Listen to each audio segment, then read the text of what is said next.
I'm James Tanner, and I'd like to welcome you to Quick Views of Genealogy. Welcome to another Quick Views of Genealogy. This session is about digitizing your family photos. Do you have a stack of old or new photographs lying around in boxes or in photo albums?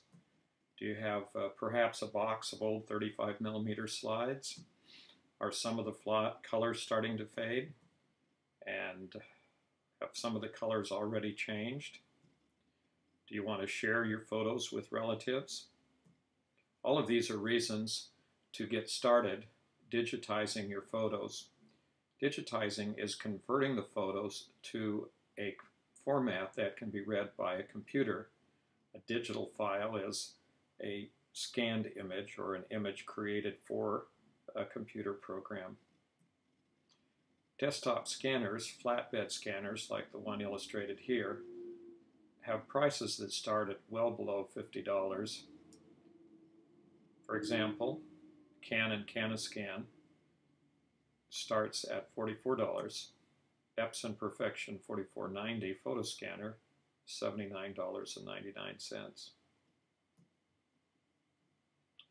Of course, the prices go up into the hundreds of dollars, and you can spend thousands of dollars on a scanner. But a really good quality flatbed scanner can be purchased for around $200.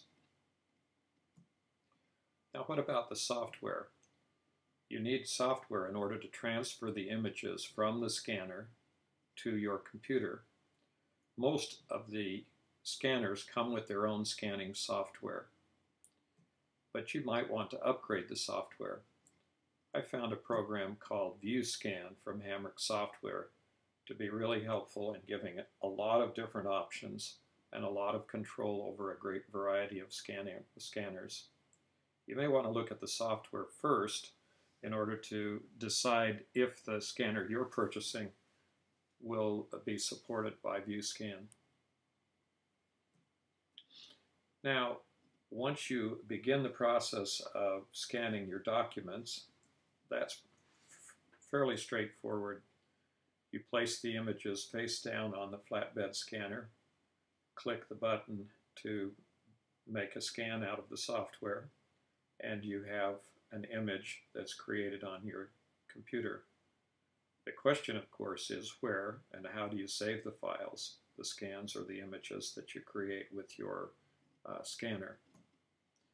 Well, these images go on your hard disk drive, and the scanned images will usually end up in a default document folder. Most of the software that you purchase for scanning, or the software that even comes with the scanners, will allow you to change that default to any folder that you want to create on your hard drive, or even store the images on an external hard drive or off onto a flash drive. Now, what kind of file format should you use when you scan? By default, you'll find most of the images created by digital cameras as well as by scanners and other digitizing devices end up being JPEG or JPG images. These are very, very common, but are known as lossy images. What that means is that the images will lose quality as they're edited and saved. So any changes you make to a JPEG image will end up making the image lose some of its quality, meaning some of its resolution. The second most common file format is TIFF files, or TIF file. These are lossless, meaning that it preserves all of the information, and even if it is edited, the file will still not lose information. But the trade-off is you get much larger storage files. Now, that was a very important factor to most computer users just a few years ago.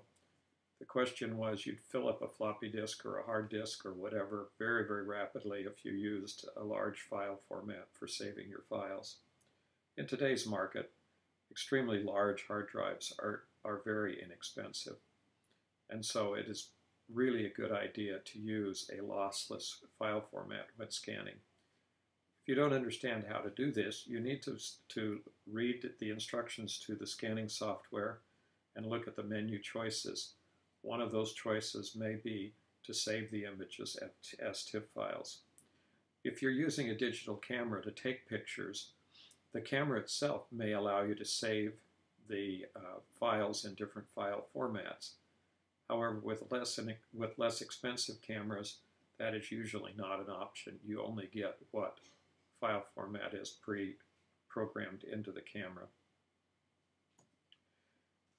High-end cameras and specialized software like ViewScan can create RAW files or Adobe CR2 files.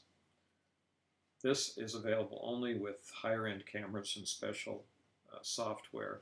These are very large files that collect all of the information from the camera or from the scanner and preserve it in a file format that can be then developed or changed into any of the other file formats. I generally save all of my digital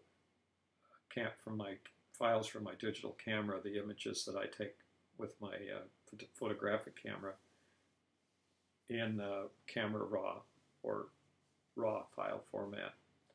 That way I have all of the information that I need from the camera, and I can use that information to change the photo in any way that I want to with the appropriate software. Usually you would need to have a program that would recognize Camera Raw or RAW images to be able to manipulate, save, or edit these types of files. So this may be something that you would need to spend some money and some time learning about. The current standard for archives is TIFF files, and that makes things pretty simple, unless the particular software that you use does not support TIFF. I would suggest that if it doesn't, then it's pretty useless. What about handheld or portable scanners? Well, they're usually slower. They may have limited file formats available for saving the information, and you may be trading convenience for quality. You need to look at this as an option. It may be very good for doing research at a repository or library, but on the other hand, for archive purposes or for preserving a photo collection, that may not be the best solution. What about using a digital camera to record photographs? Well, I've tried this all along as digital cameras increased in their resolution. The resolution is in digital cameras is usually advertised in megapixels, and they've gone from 1 or 2 megapixel cameras up to cameras that now have over 36 megapixels per image. But they turn out to be very convenient and very portable, but they are fairly rapid, make fairly rapid digital copies. And the quality is the same as a flatbed, only in the most expensive cameras. So unless you're spending a lot of money on a camera, meaning over $2,000, you probably are not getting the same quality out of a photographic image as you would out of a flatbed scanner.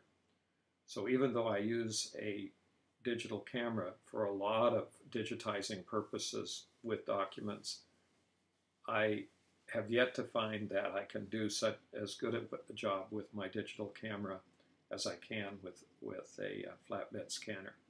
One of the most perplexing problems is getting a perfect image with even with the camera stand. The problem is that the photograph is not going to lie perfectly flat, and the image may not be as good as a flatbed scanner where the image is compressed, where the photograph is compressed between the cover of the scanner and the scanning plate on the flatbed scanner. Well, all of that could change as digital cameras continue to get more resolution, as flatbed scanners change and as portable scanners change, we may very well be in a situation where we can obtain a very high quality image either with a digital camera or a handheld scanner in the very near future.